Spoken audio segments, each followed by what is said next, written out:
अस्सलाम वालेकुम जी। मेरा नाम मोहम्मद हमाद है और आज की क्लास के अंदर जो है हम लर्निंग टाइपस्क्रिप्ट जॉश गोल्डबर्ग के चैप्टर नंबर 3 को स्टडी करेंगे। तो चलते हैं हम अपनी बुक पे। Union type. अच्छा, ये देखें आप, ये एक तरह का जो है ये फंक्शन मैटर और रैंडम का फंक्शन लगाया हुआ है और फिर टर्नरी ऑपरेटर यूज़ किया हुआ है कि अगर ये ग्रेटर देन 0.5 है तो ये अनडिफाइन है, वरना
ऑफ टू और मोर ऑप्शन। अच्छा, टाइप इसके represent union type using the pipe.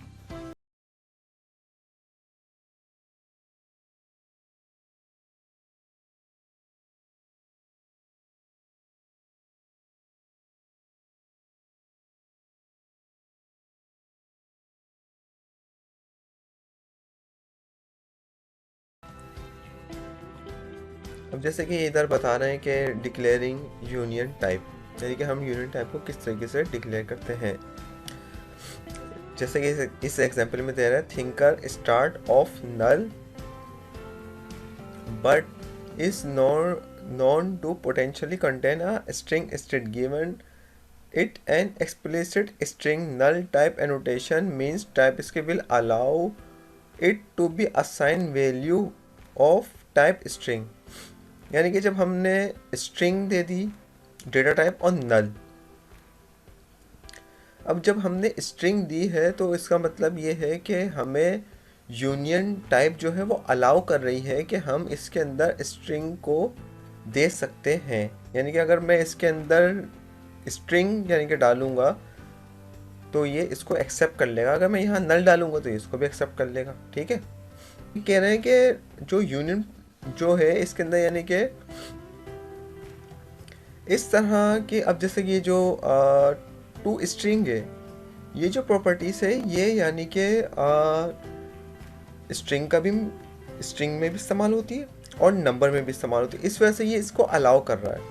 अब टू अपर केस जो है ये स्ट्रिंग की प्रॉपर्टी से, अब ये स्ट्रिंग की प्रॉपर्टी से तो ज़ाहिर बात है अब टाइपस्क्रिप्ट जो है ये बोल रहा है कि भाई अब ये टू टू अपर केस जो ये स्ट्रिंग की तो है, लेकिन अगर वैल्यू के अंदर नंबर आ गया तो, अगर इसके अंदर नंबर तो नहीं है, अगर नंबर है तो फिर तो ये नहीं हुई। अब इसी तरीके से जो टू फिक्स जो है ये नंबर की प्रॉपर्टीज़ है। तो अब टाइपस्क्रिप्ट जो है वो ये एज्यूम कर रहा है कि भाई अगर इसके अंदर स्ट्रिंग आ गई वैल्यू में तो इस वजह से जो है ये इसको इधर एरर दे रहा है। नैरोइंग, अब आपको नैरोइंग भी समझ में आ जाएगी। ठीक है, narrowing is when TypeScript infer from your code that a value is of a more specific type than what it was defined, declare or previously infer. Once TypeScript knows that a values type is more narrow than previously known, it will be allow you to treat the value like that more specific type. A logic check that can be used to narrow type is called a type guard, यानी कि एक तरह का type guard है ये। अब यानी कि अब आपने एक वेरिएबल बनाया लेट एडमायरल, ठीक है, अब आपने उसकी डेटा टाइप डाल दी नंबर और स्ट्रिंग, ठीक है ना, ये यूनियन है लेकिन इसको नैरोइंग कर रहा है। अब एडमायरर के ना आपने जो है ग्रेस हुपर हुपर डाल दिया, तो ये स्ट्रिंग है। तो अब जो है ये टू अपर केस यानी कि जो स्ट्रिंग की जो प्रॉपर्टीज है इसको ले लेगा। लेकिन अगर आपने टू फिक्स डाल दिया, ये नंबर की है प्रॉपर्टीज, तो इसको एक्सेप्ट नहीं करेगा।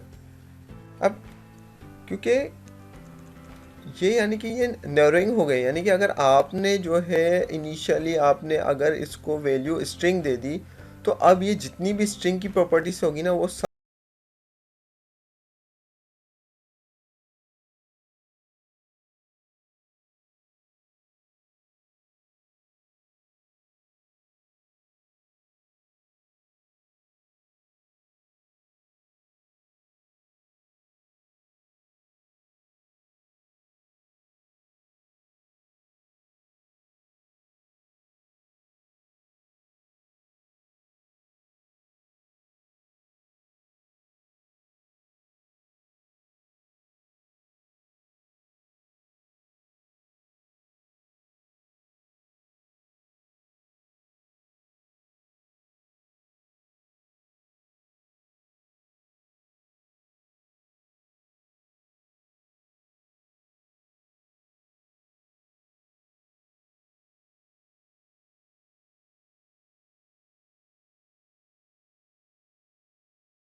is to return is to write an if statement checking the variable of being equal to a non value।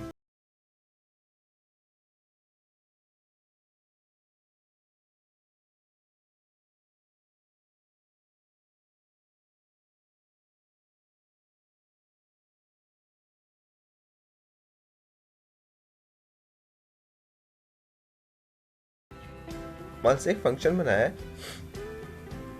ये जो है मैट डॉट रैंडम का फंक्शन है, उसके बाद जो है इसके ऊपर टर्नरी ऑपरेटर यूज किया हुआ है। अब वही वाली बात आ गई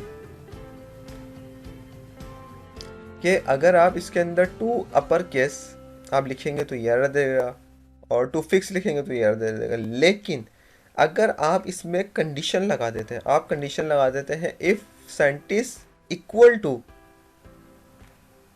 रोजालैंड फ्रैंकलिन, ठीक है, क्योंकि आपने कंडीशन लगा दी, ये एक्सेप्ट कर लेगा। ठीक है, जो एक लिटरल टाइप है, ठीक है ना।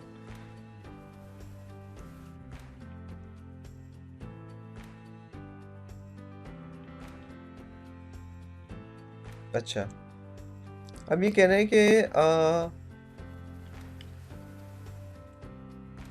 जैसे कि एक आपने वेरिएबल बनाया, अब आपने उसकी डेटा टाइप दी, अब आपने उसकी डेटा टाइप के अंदर नंबर दे दिया, ऑनगोइंग दे दिया, अनसर्टेन दे दिया। यानी कि आपने स्ट्रिंग दे आपने जो है नंबर दे दिया, और उसके साथ साथ आपने स्ट्रिंग की वैल्यू दे दी है, जैसे कि ये ऑनगोइंग और ये अनसर्टेन। अब नंबर के अंदर 89 डाला, ऑनगोइंग डाला, इसे एक्सेप्ट कर लेगा। लेकिन अगर आपने इसके लिए 2 डाला तो ये एरर दे देगा, अनसर्टेन डालेंगे तो उसे एक्सेप्ट कर लेगा। ठीक है, अब यहाँ देखते हैं इसको, जैसे कि ये let as number date unknown, तो उसने एच को ले लिया, डेट को ले लिया, अननोन को ले लिया। अब लिविंग लिखा, इसने एरर दे दिया। अब इस तरह से लेट जिया, तो आपने उसकी वैल्यू भी जो है जिया दे दी। ठीक है, टाइप भी आपने जिया दे दी, यानी टाइप तो स्ट्रिंग है, लेकिन आपने उसके अंदर एक वैल्यू डाल दी जिया। तो अब ये जिया के अलावा जो ना, जिया इज इक्वल टू जिया ही होगा, जिया इज इक्वल टू खान नहीं हो सकता। ये आप करोगे एरर दे देगा। टाइप लिख दी आपने, एक नेम लिख दिया, ठीक है ना, रॉ डेटा। अब उसके अंदर जो आपने टाइप दे दी सारी, बुलियन, नंबर, स्ट्रिंग, नल, अनडिफाइंड, यानी कि इस पांचों जो हैं ये इस रॉ डेटा की टाइप है। अब आपने क्या किया,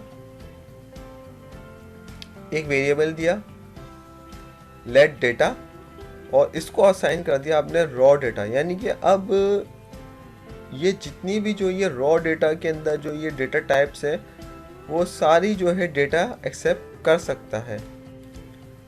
और आप जो है इसको इस तरीके से भी जो है डिफाइन कर सकते हैं, type I D is equal to number string, और I D is equal to, और ID type ID may be is equal to ID undefined null. ठीक है, ये जो आईडी की जो टाइप है वो भी आईडी मे बी के अंदर आ गई है। ठीक है, तो आई होप आपको जो है आज का लेक्चर कुछ समझ आया होगा। मिलते हैं नेक्स्ट चैप्टर में, चैप्टर नंबर 4।